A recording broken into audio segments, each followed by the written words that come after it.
Hello बच्चों, exercise 10.2 का question number 5 है हमारे पास।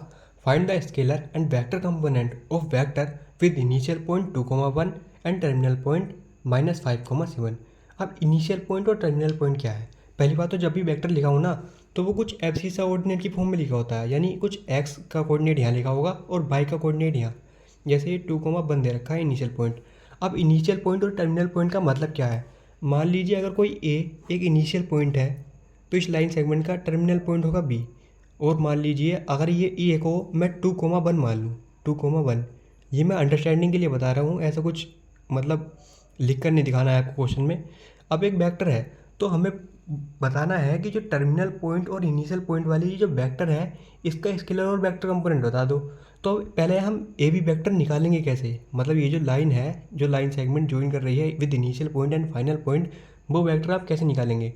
तो जो ए बी वेक्टर निकालेंगे, आप जो है जो टर्मिनल पॉइंट है उसके एक्स कोऑर्डिनेट में से इनिशियल पॉइंट वाले एक्स कोऑर्डिनेट को माइनस कर देंगे और आई कैप लगा देंगे। जैसे -5 -2 आई कैप प्लस 7 -1 जे कैप।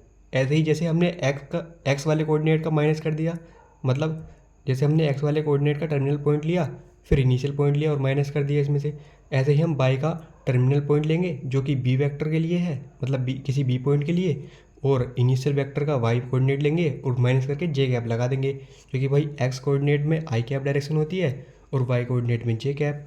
तो हमारा ए बी वेक्टर हो जाएगा -7 I cap plus 6 J cap. तो ये इनिशियल और फाइनल पॉइंट है ना, इनको जोड़ने वाली वेक्टर क्या है? ये वेक्टर हमारे पास कोई भी वेक्टर कह सकते हैं, -7 I cap plus 6 J cap.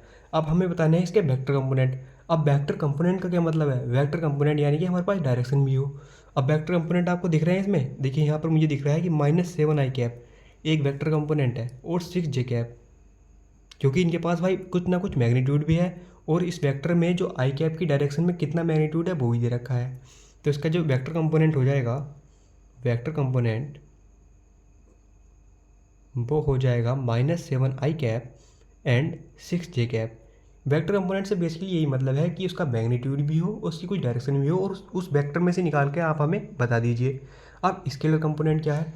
Scalar component क्या है? जो वेक्टर हमें दी हुई है, तो उसके किसी भी डायरेक्शन में जो उसका स्केलर कोफिशिएंट है, जैसे यहाँ पर -7 आई कैप, या मान लीजिए यहाँ पर -7 आई कैप लिखा है, तो इसका स्केलर कोफिशिएंट है क्या? इसका स्केलर कोफिशिएंट है -7, और इसका स्केलर कोफिशिएंट क्या है? 6।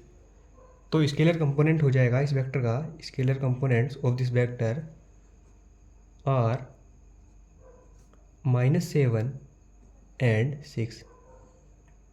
तो इसके साथ ये वाला क्वेश्चन भी हमारा एंड हो गया।